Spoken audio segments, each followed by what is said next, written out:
Hello my dear students, today we will be doing chapter and exercise of motion. So let us start. This is the first question. An athlete completes one round of a circular track of diameter 200 meter.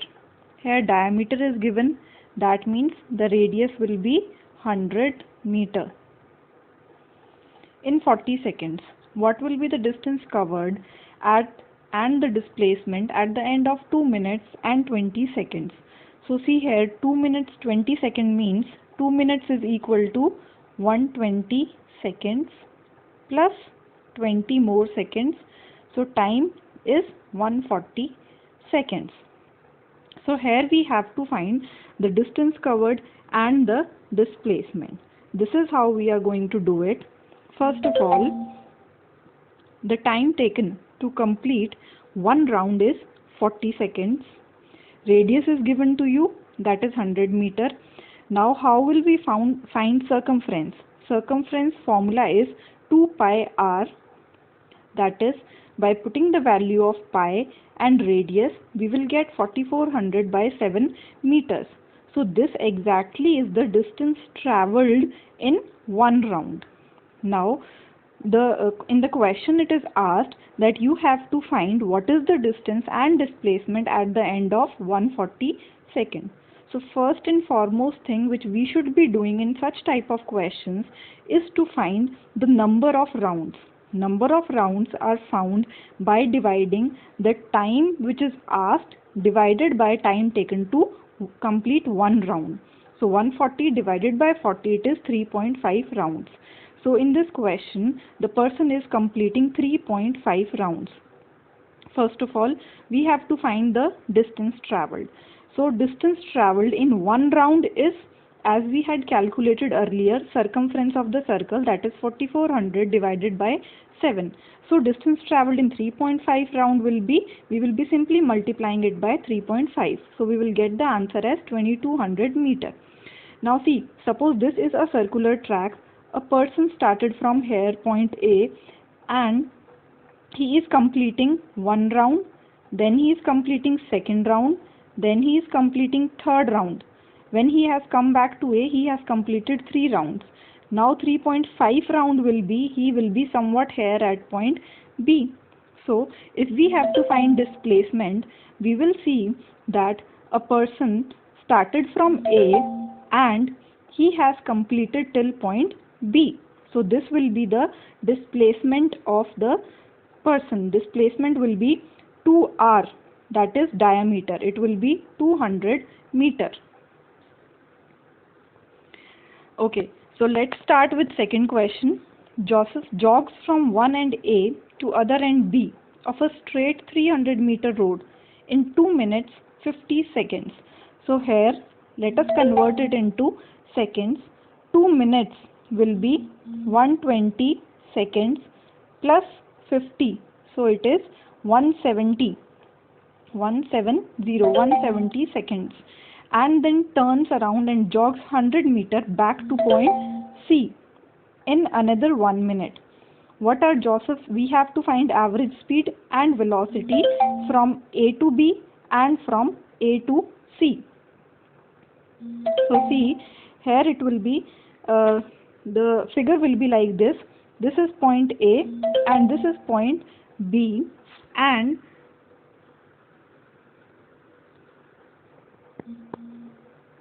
this is point A and this is point B. The total distance from A to B is 300 meter and from B to C it is given 100 meter.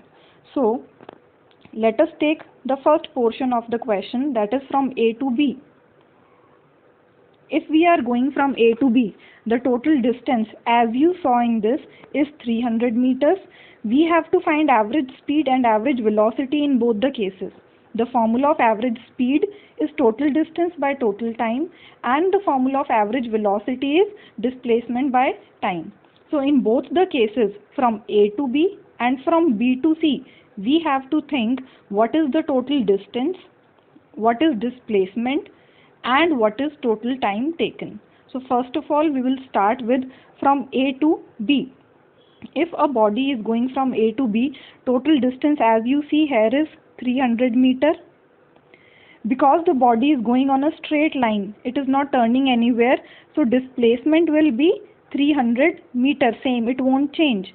And time, it is given that while going from A to B, in the question it was written that it is taking 170 seconds. So time taken will be 170 seconds. Okay, now let us talk about from A to C by crossing B. When he is going from A to B, it was 300 meter. From B to C, it is 100 meter. So total distance will be 100 plus 300, 400 meters.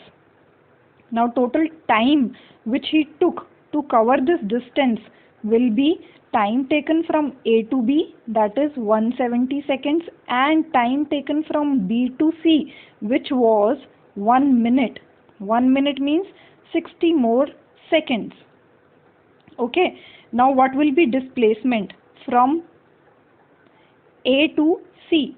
A is the initial point, C is the final point. So distance between A and C, that is 200 meters, will be your displacement. Now see the calculations. From A to B, as we had discussed, distance is 300 meter, displacement is 300 meter, time taken is 170 seconds. Formula of average speed is total distance by total time taken. By putting the values of total distance and total time, we have come average speed as 1.76 meter per second. Now average velocity will be displacement divided by time. Displacement was same in case of A to B because there is the body is traveling in a straight line. So it will be 300 divided by 170, that is 1.76 meter per second. So this is in case the body was going from A to B. Now let us see the other case, that is from A to C. Distance, as we had discussed earlier, it was 400 meter. Displacement will be AC, that is 200. Time taken will be sum of from A to B and from B to C, that is it will be 230 seconds. Initially it took 170 seconds, then it took 60 seconds. So total will be 230 seconds. Average speed, total distance by total time. By putting values, we'll get the value of average speed as this. Average velocity is displacement by time. Displacement is 200, so we'll get this answer. Okay, next question. Abdul, while driving to school, computes the average speed for his trip to be 20 km per hour. On his return trip along the same route, there is less traffic, so average speed is 40 km per hour. What is the average speed for the entire trip? See, in such type of questions, when he is going one way, his average speed was 20. While he was coming back the same way, average speed was 40. So we have to calculate average speed of the entire journey, the to and fro motion.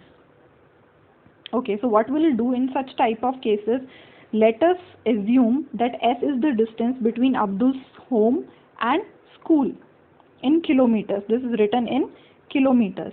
So first of all, we have to calculate, first of all, we'll be thinking what is the formula of average speed for entire journey. It is total distance. V average is actually total distance divided by total time. So we have to calculate total distance of to and fro motion and total time taken of the to and fro motion.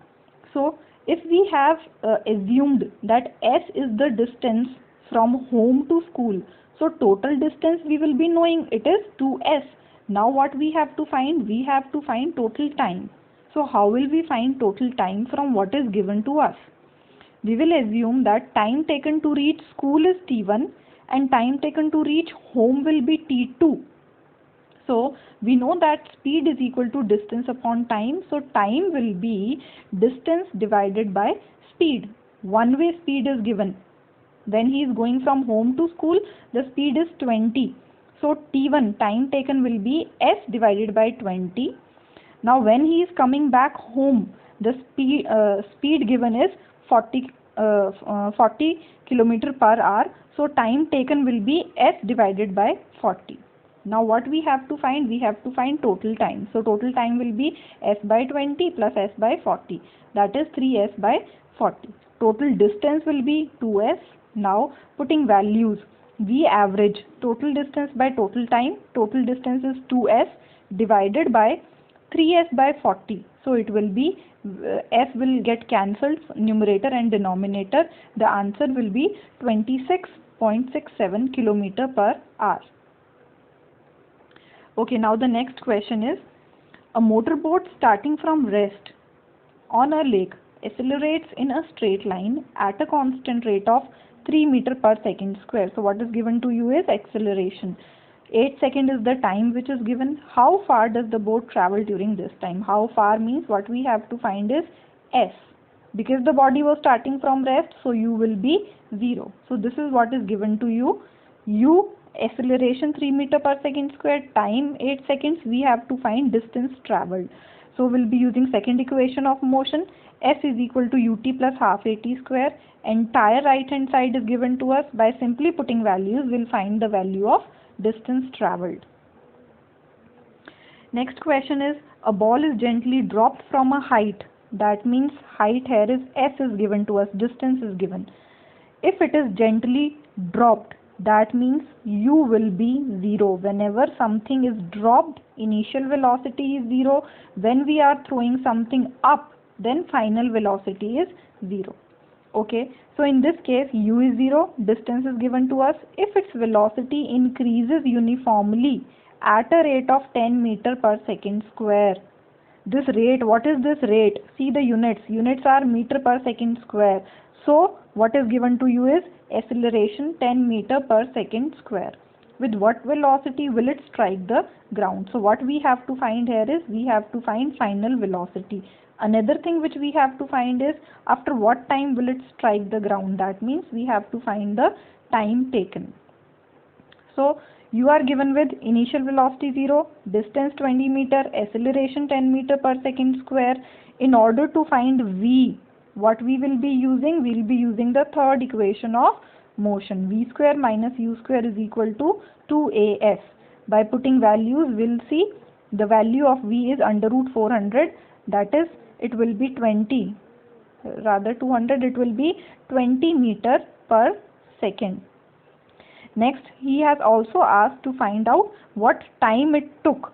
So by using second equation of motion, we will see s is given to us, u is given to us, u was 0, so this will be 0, half, then acceleration is given to us. We will find out the time taken. We'll come to a, here it will be a sign, plus sign. 20 is equal to 5t square, so t will be under root 4, that is 2 seconds. Next question, state which of the following situations are possible and give an example for each of these. First situation is, can you think of a situation when an object is traveling with constant acceleration but 0 velocity?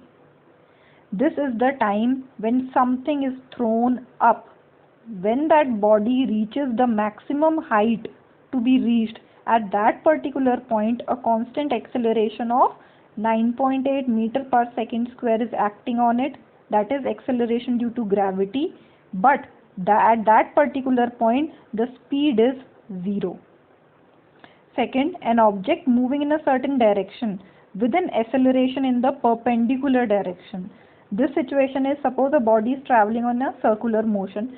Let us say at this particular point. At this particular point, what is the direction of motion? It is tangent to the circle is the direction of motion. What is a tangent? Anything which is perpendicular to a line towards the center. Now see here, he has asked acceleration is in perpendicular direction. So here direction of motion is this and acceleration is towards the center. So this is the example, a body traveling in a circular motion is the example. First answer is, when a body is thrown vertically upward, its velocity at highest point is 0, but it has a constant acceleration of this, which we call as acceleration due to gravity. Second example, when an object is moving in circular path with uniform speed, its acceleration is always perpendicular to the direction of motion. Acceleration is always towards the center. Thank you all. Happy learning.